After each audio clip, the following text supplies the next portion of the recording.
ओम नमः शिवाय। नमस्ते।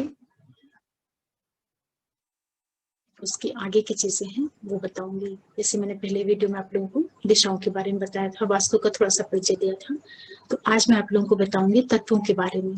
जिस प्लॉट पे हम लोग मकान बनाते हैं उस पूरे प्लॉट को तत्वों के आधार पर कैसे डिवाइड करते हैं, कैसे उसको बांटते हैं। तो देखिए, जब भी हम लोग कोई प्लॉट खरीदते हैं, कोई भी जमीन का टुकड़ा लेते हैं मकान बनाने के लिए, या जब हम किसी फ्लैट में रहते हैं या कोई फ्लैट परचेज करते हैं, तो हर जगह यही नियम लागू होगा। तो जो हमने प्लॉट का टुकड़ा लिया है, खरीदा है, परचेज किया है, जिसपे हम घर बनाने जा रहे हैं, तो जो हमारे 5 तत्व होते हैं, जैसे हमारे शरीर के अंदर 5 तत्व होते हैं, अग्नि, जल, आकाश, वायु, पृथ्वी, उसी तरीके से हमारा जो पृथ्वी का जो टुकड़ा है, जमीन का जो टुकड़ा है, हिस्सा जिसपे हम घर बना रहे हैं, तो पूरा हमारा जो प्लॉट होता है उसको हम 5 तत्वों में डिवाइड करते हैं। और वो जो 5 तत्व होते हैं वो जल, वायु, अग्नि, पृथ्वी और आकाश, इन 5 एरियाज में डिवाइड होते हैं। और बीच में जो सेंटर वाला एरिया होता है वो हमारा ब्रह्म स्थान होता है। तो दिशाओं के आधार पर जो हम इनको जगह देते हैं, जो कि आप लोगों ने सुना होगा कि घर के ईशान एरिया में आप ये चीज नहीं रखो, आग्नेय कोण में आप पानी नहीं रखो, ऐसे छोटी छोटी चीजें आप सभी लोगों ने सुन रखी होंगी। तो ऐसा क्यों कहा जाता है, इसके पीछे क्या रीजन है, क्या लॉजिक है, क्यों ऐसा कहा गया है, क्या इसका कोई असर पड़ता है? तो ये इसलिए कहा गया है, इसलिए बताया गया है कि जो हमारे प्लॉट का उत्तर वाला एरिया होता है, उत्तर डायरेक्शन होता है, उत्तर जो दिशा होती है, वो जल तत्व का प्रतिनिधित्व करती है। वहां पर जो वाटर एलिमेंट है उसका प्रभाव रहता है। इसी तरीके से हमारे प्लॉट का जो पूर्व दिशा होती है, जो ईस्ट वाला एरिया है, वहां पे वायु तत्व का प्रभाव रहता है, वायु तत्व उसको गवर्न करता है। इसी तरीके से जो हमारे प्लॉट का दक्षिण वाला एरिया होता है, जिसको हम आग्नेय कोण बोलते हैं, जो दक्षिण का एरिया होता है वो हमारे अग्नि को लेकर के चलता है, वहां पे अग्नि का प्रभुत्व रहता है। इसी तरीके से जो हमारा दक्षिण का एरिया आएगा, दक्षिण पश्चिम वाला एरिया आएगा, वहां पर पृथ्वी तत्व की प्रधानता रहती है। इसके बाद जो हमारा पश्चिम दिशा होती है, जो प्लॉट का पश्चिम वाला एरिया होता है, वहां पर आकाश तत्व उसको कंट्रोल करता है, आकाश तत्व का वहां पे प्रतिनिधित्व होता है। तो जो सबसे ज्यादा एरिया को कवर करता है वो जल तत्व और आकाश तत्व। जो हमारा पूरा प्लॉट रहेगा उसमें जो सबसे अधिक स्थान मिलता है वो उत्तर दिशा लेके जाती है और पश्चिम दिशा लेकर के जाती है। उससे जो कम रहता है वो पूर्व दिशा का रहता है और दक्षिण दिशा का रहता है।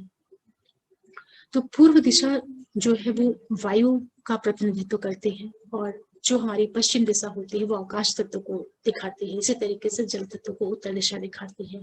तो जो हमारे 5 तत्व हैं, ये हमारे प्लॉट में अलग अलग प्लेसमेंट इनकी बनी होती है कि इन जगहों पे, प्लॉट के इस एरिया पे जल से संबंधित चीजों का अधिकार होना चाहिए, अग्नि का स्थान आग्नेय कोण में होना चाहिए, इसी तरीके से वायु से संबंधित जो एक्टिविटीज है उनका उधर होना चाहिए, वायु वाले क्षेत्र में, और पृथ्वी तत्व के एरिया में जो स्थिरता वाली चीजें होती हैं वो होनी चाहिए। ये छोटे छोटे उसके सेगमेंट है वास्तु को समझने के लिए।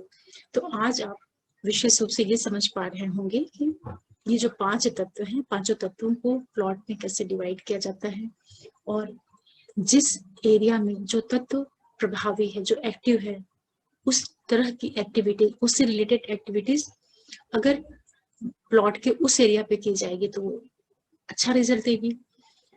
इसको आप समझने के लिए ऐसे समझिए कि जहाँ पे अग्नि का काम है, जो हमारा आग्नेय कोण है, जो साउथ वाला एरिया है, साउथ ईस्ट वाला एरिया है, अगर हम वहां पे जल से संबंधित एक्टिविटीज करेंगे तो हमारा जो फायर एलिमेंट है, जो हमारा अग्नि से संबंधित जो गुणधर्म है उस पृथ्वी का, वो डिसबैलेंस होगा। जब वो डिसबैलेंस होगा तो हमको उससे तरह तरह के नुकसान होंगे। अब वो कौन से नुकसान होंगे वो मैं धीरे धीरे करके आपको आगे वीडियो से बताऊंगी, लेकिन आज सिर्फ आप ये समझ लीजिए कि जो भूखंड है जहां हम घर बना रहे हैं वो 5 तत्व उसके ऊपर अपना अधिकार रखते हैं। जैसे आपने किसी एरिया में बाउंड्री वॉल बना दिया, वहां पे एनर्जी फ्लो शुरू हो गया। अब हर एक क्षेत्र की जो अलग अलग एनर्जी है, जहाँ पे जल तत्व से संबंधित एनर्जी है वो उसका काम करेगी, जहाँ पे वायु से संबंधित एनर्जी है वो उसका कार्य करेगी, आकाश की जगह कार्य करेगी, अग्नि की जगह कार्य करेगी, और पृथ्वी तत्व की जो एनर्जी है उस तरफ लेके जाएगी। वैसे भी आप लोगों ने देखा होगा कि जैसे अग्नि है तो अग्नि क्या करती है, पानी अगर आप अग्नि के ऊपर डाल देंगे तो आग बुझ जाएगी, और हवा अगर आप अग्नि को देंगे तो आग और बढ़ जाएगी। तो इनमें भी आपस में जो पांचों तत्व होते हैं, इनमें भी आपस में मित्रता और शत्रुता होती है, वो मैं आगे आपको वीडियोस में बताऊंगी। आज मैंने सिर्फ आपके दिमाग में छोटी छोटी चीजें में डालने की कोशिश कर रही हूँ कि वास्तु को आप समझ पाए कि क्यों वास्तु के बारे में इतनी चर्चा होती है। इसके पीछे यही लॉजिक है, यही कारण है कि पृथ्वी भी जो है वो ऊर्जा का स्रोत होती है, और हम जो स्वयं होते हैं हम एक तरह की एनर्जी प्रोड्यूस करते हैं। तो जब हम जिस स्थान पे रहते हैं, जिस भूखंड पे रहते हैं, जिस घर में, मकान में, जिस फ्लैट में रहते हैं, वहां की ऊर्जा के साथ में जब हमारे शरीर की ऊर्जा का एक बैलेंस बनेगा, तो चीजें जो है, जो हमारी लाइफ की चीजें हैं, जो हमारी लाइफ की ग्रोथ है, जो हमारी लाइफ की एक्टिविटीज है, वो सब एक पॉजिटिव डायरेक्शन में जाएंगी। पॉजिटिव डायरेक्शन में जाएंगे तो हमें परिणाम अच्छे मिलेंगे। इसलिए वास्तुशास्त्र का इतना ज्यादा महत्व होता है चीजों को रखने का। और ये सब चीजें अभी आप उतना नहीं समझ पाएंगे, लेकिन वीडियोस आप बराबर देखते रहेंगे तो आप धीरे धीरे करके चीजों को समझने लगेंगे। और इन वीडियोस को देने का मेरा पर्पस किसी को भी वास्तु सिखाना नहीं है। मैं सिर्फ ये चाहती हूँ कि जो भी लोग मेरे चैनल से जुड़े हैं उनको कम से कम इतनी जानकारी हो जाए कि घर के किस एरिया में हमें किस टाइप के सामान को रखना चाहिए। और अगर मैं चाहूँ तो एक बार में ही आपको सिंबॉलिक तौर से चीजें बता सकती हूँ कि आप इस चीज को यहाँ पे रखिए, इस चीज को यहाँ पे रखिए। लेकिन जब तक आप शुरू से वीडियोस नहीं देखेंगे और नहीं समझेंगे कि किसी पर्टिकुलर चीज को क्यों किसी खास जगह पे ही रखना चाहिए घर पे, तो जैसे आप वीडियोस को सीरीज से देखना शुरू करेंगे तो आप इन चीजों को समझ पाएंगे। और इसको मैं बहुत पढ़ाने के उद्देश्य से भी नहीं बता रही हूँ, क्योंकि अगर पढ़ाने के उद्देश्य से बताना रहेगा तो उसका एक अलग तरीका हो जाता है। सामान्य लोग जिनको कुछ भी नहीं पता है वास्तु के बारे में, लेकिन वो भी थोड़ी चीजें समझ पाए, उस पर्पज से मैं ये वीडियोस दे रही हूँ। आगे मैं आप लोगों के लिए फिर लेकर के आऊंगी इसकी जो आगे की चीजें हैं।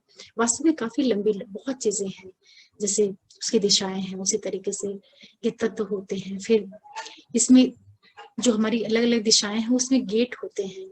इसके बाद वहां का किस गेट से किस तरह की हमें प्राप्तियां होती हैं, वो सारी चीजें होती हैं।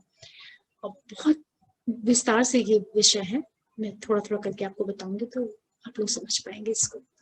और हमारे चैनल से जुड़े रहिए बराबर। और जो भी नए लोग हैं आप जरूर चैनल को सब्सक्राइब करिए, लाइक करिए, शेयर करिए और बेल आइकन को प्रेस करके रखिएगा, इससे कोई भी वीडियो डालो तो नोटिफिकेशन आप लोगों को मिल पाए। आगे फिर मिलते हैं, तब तक के लिए ओम नमः शिवाय, नमस्ते।